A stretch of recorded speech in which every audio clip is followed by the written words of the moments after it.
How do I insert a suppository? There are a couple of different ways to insert a suppository, and the specifics usually depend on the type of device at issue.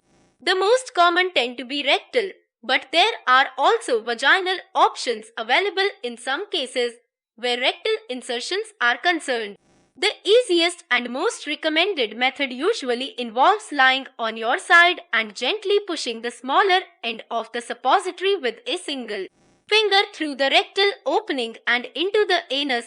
Once it's fully inside, you'll want to tense your sphincter muscle to hold it in.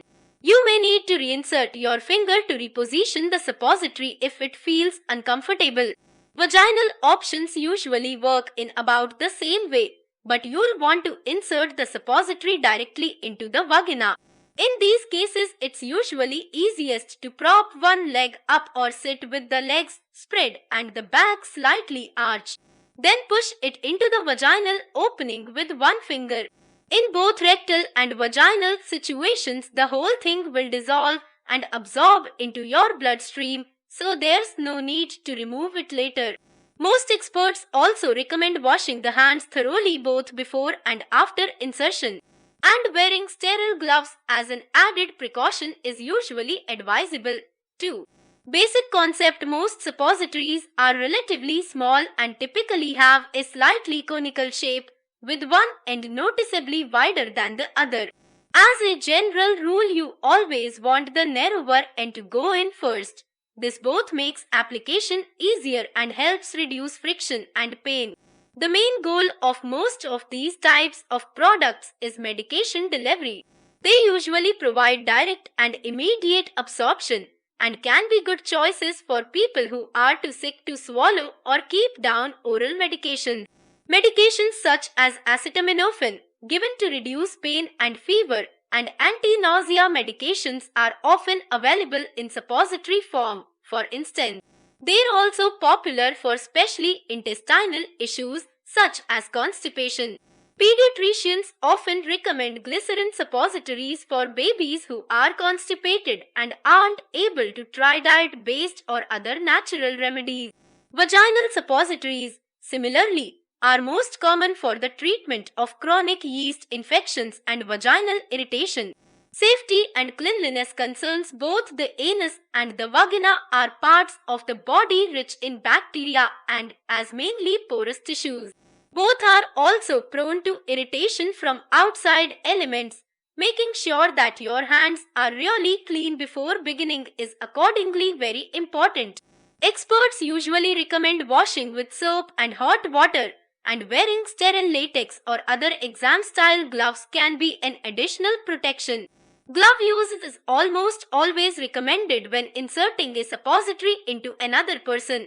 When you're done, take care to wash your hands again to keep from spreading germs to whatever you touch next.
Lubrication. Some people find the application process somewhat painful, particularly if their tissues are dry and the suppository is firm.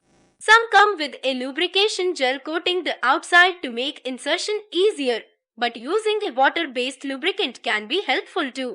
In general, medical professionals don't recommend using petroleum jelly, since its thickness can change the way the needed medication absorbs.